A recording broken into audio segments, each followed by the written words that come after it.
Alors, la semaine passée, on a vu quelques textes où il est question du divorce et en, clon- en conclusion sur le divorce, on doit savoir que le divorce est toujours la conséquence du péché d'au moins un des deux partenaires. Deuxièmement, Dieu déteste le divorce. Dieu le permet uniquement dans le cas où l'un des deux partenaires rejette définitivement, résolument les engagements du mariage. Excusez-moi. Troisièmement, la victime dans le divorce peut se remarier.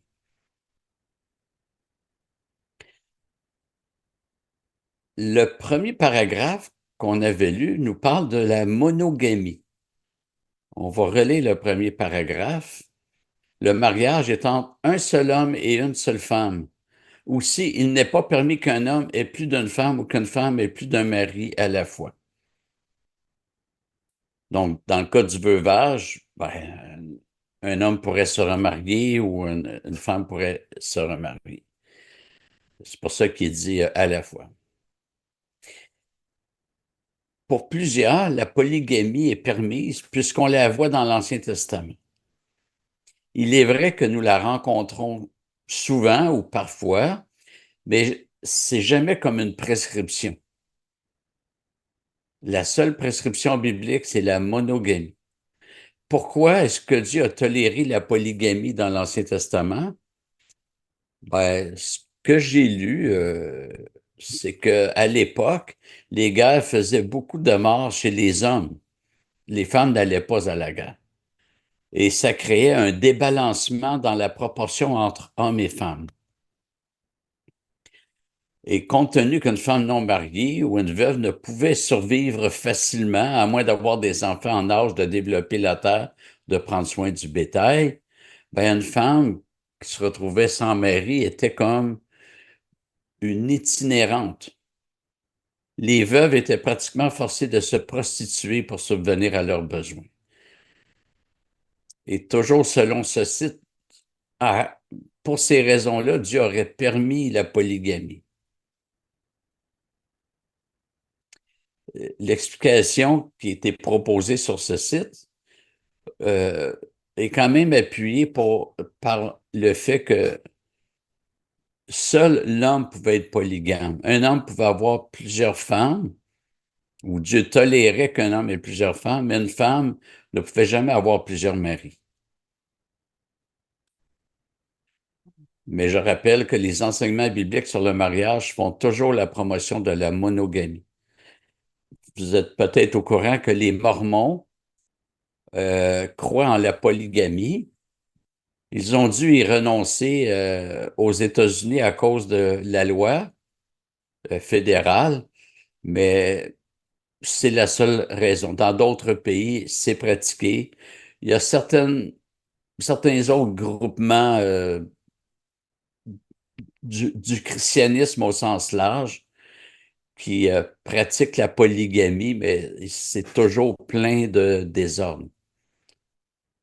Le texte fondateur du mariage nous montre un homme et une femme. L'Éternel Dieu forma une femme de la côte qu'il avait prise à l'homme et il l'amena vers l'homme. D'abord, il n'a pas formé trois femmes à partir de l'homme, il en a formé juste une. Et l'homme dit, cette fois, c'est l'os de mes os, la chair de ma chair. C'est elle qu'on appellera femme car elle a été prise de l'homme. C'est pourquoi l'homme quittera son père et sa mère et s'attachera à sa femme, et ils deviendront une seule chair. Le Nouveau Testament reprend cette idée.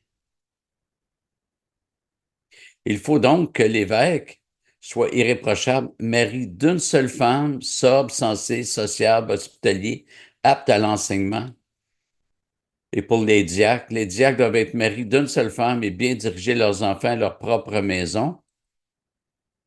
Et finalement, Tite, s'il s'y trouve quelque homme irréprochable, mari d'une seule femme, ayant des enfants fidèles, qui ne soient ni accusés de débauche, ni indisciplinés, il faut en effet que l'évêque soit irréprochable comme intendant de Dieu, qu'il ne soit ni arrogant, ni coléreux, ni adonné au vin, ni violent, ni âpre au gain.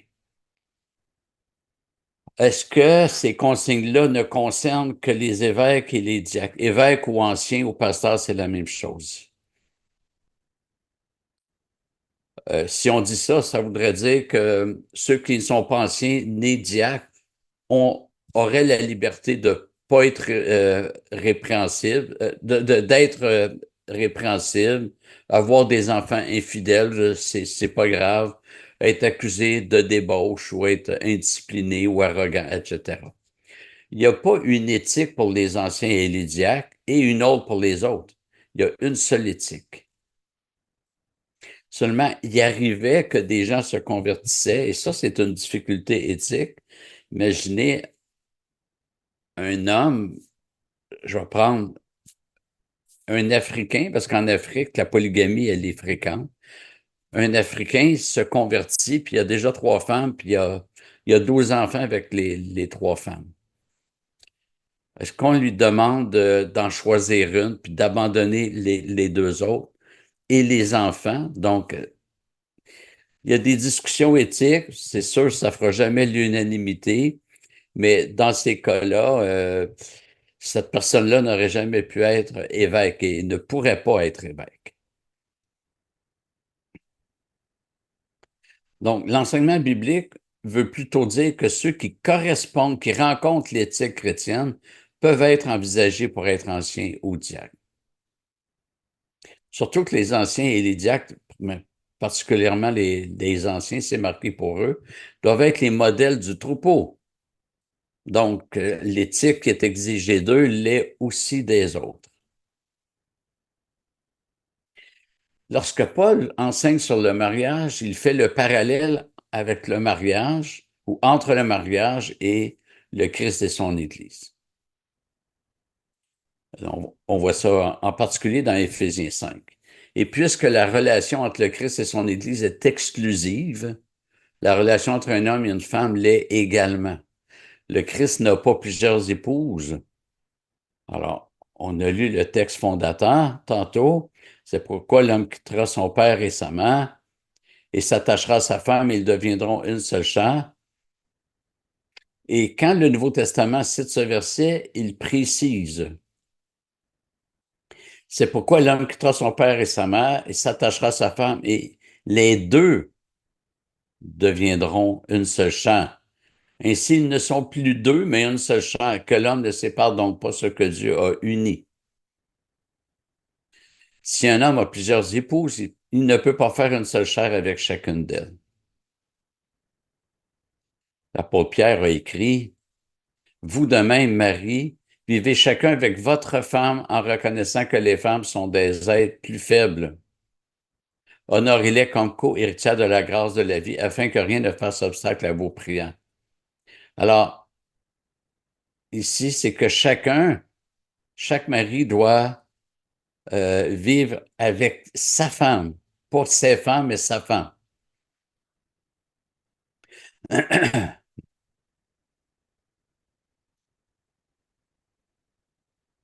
Et c'est très intéressant de constater que le Nouveau Testament ne sollicite jamais les textes narratifs de polygamie dans l'Ancien Testament, mais s'appuie constamment sur le texte fondateur qui présente la monogamie.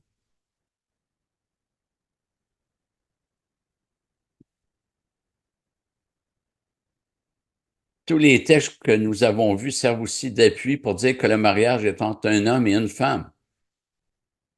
Et la Confession 1689 le mentionne. C'est donc une prise de position contre l'homosexualité. C'est tellement triste de voir aujourd'hui des églises ouvrir la porte à l'homosexualité. Je vous ai déjà conté qu'il y a à peu près, je ne sais pas, peut-être une quinzaine d'années, il y a quelqu'un qui est arrivé à l'église j'en nommerai pas, je ne vais pas donner de pression.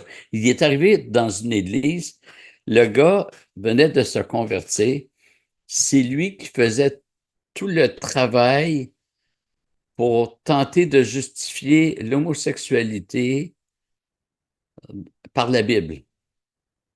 Et son nom, lui, est pas connu, mais il remettait ses recherches au rédacteur de la revue de l'Église, je pense que c'était l'Église unie. Ça s'appelle Mon Credo. J'hésite parce que c'est de longs ça fait longtemps.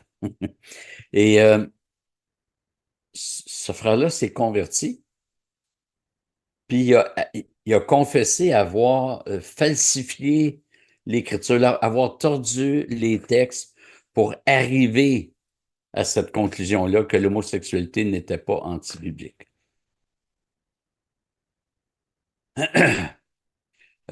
Mais il y a beaucoup d'églises qui ouvrent la porte au pastorat féminin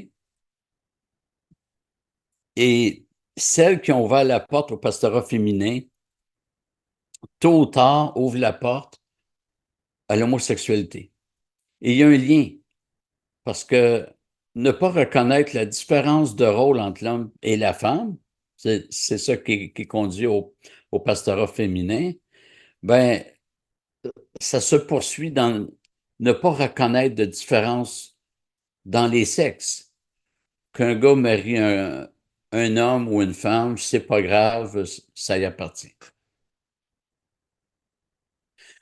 J'ai connu un pasteur qui a déclaré son homosexualité et qui a quitté sa famille d'église avec l'intention de devenir pasteur dans l'Église unie parce que celle-ci ne s'oppose pas à l'homosexualité.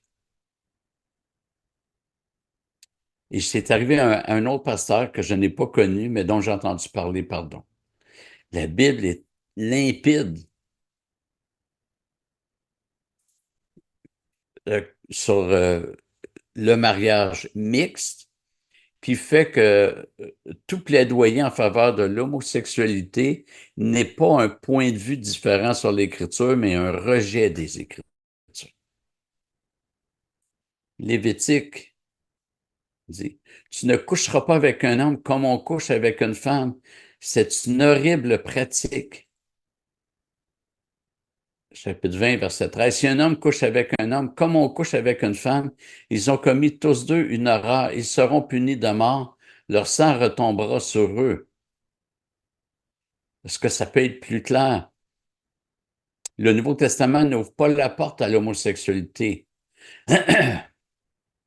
Paul a écrit aux Romains, se vantant d'être sages, ils sont devenus fous. Et ils ont remplacé la gloire du Dieu incorruptible par des images représentant l'homme corruptible, des oiseaux, des quadrupèdes et des reptiles. Ici, il est question d'idolâtrie. Les hommes ont rejeté le seul vrai Dieu pour se tourner vers des divinités issues de leur imagination. Le résultat est désastreux. Et on retrouve dans les versets que je vais lire, à 3 reprises, l'expression Dieu les a livrés. Cette expression signifie que Dieu les a abandonnés à ce qu'ils sont par eux-mêmes, à leur propre péché. C'est pourquoi Dieu les a livrés à l'impureté, selon les convoitises de leur cœur, en sorte qu'ils déshonorent eux-mêmes leur propre corps. Le lien est saisissant. Les hommes déshonorent Dieu et suite à cela, ils déshonorent leur propre corps. Il y a une sœur qui m'avait demandé il y a plusieurs années si si un homme, par exemple, dit qu'il est une femme ou qu'il veut pratiquer l'homosexualité, ben, faudrait-il pas respecter cet homme-là? Et ma réponse est oui, on doit respecter cet homme-là, mais pas sa position. Cet homme-là ne se respecte même pas lui-même. Le respecter, c'est de reconnaître le sexe que Dieu lui a donné. Si c'est un homme, c'est un homme. Et c'est par le corps que ça se détermine.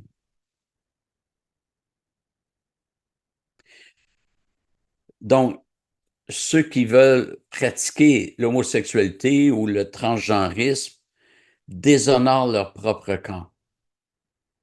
Les mutilations pour changer de sexe sont très graves.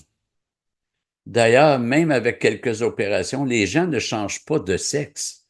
C'est une illusion d'une superficialité incroyable Parce que toute leur intériorité demeure comme avant, bien qu'on ait coupé ou greffé quelques trucs artificiels.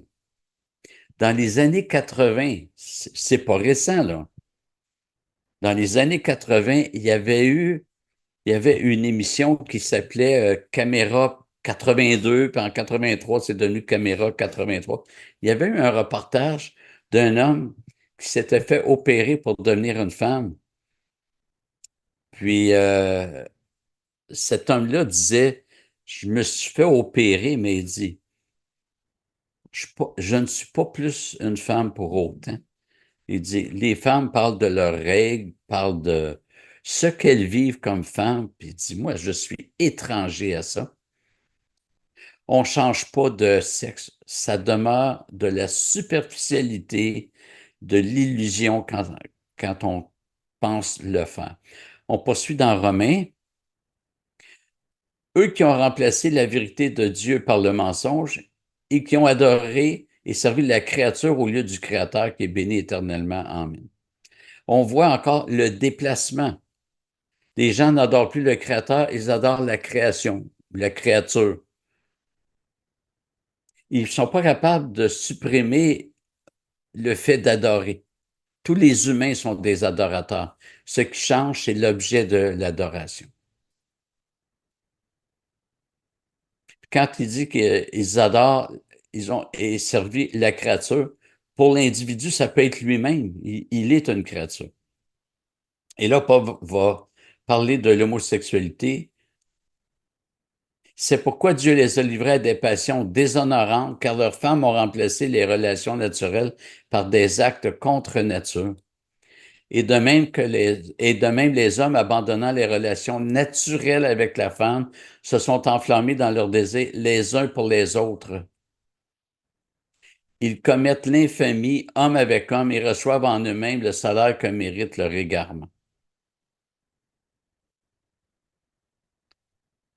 Alors, c'est limpide, là. Il n'y a pas d'ouverture, il y a même pas, c'est même pas une question de différence d'interprétation.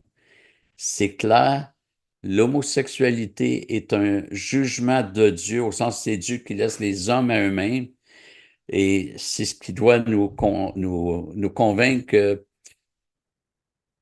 l'Occident est en jugement présentement. Pourquoi est-ce que Paul a pris l'exemple de l'homosexualité comme démonstration du rejet de Dieu?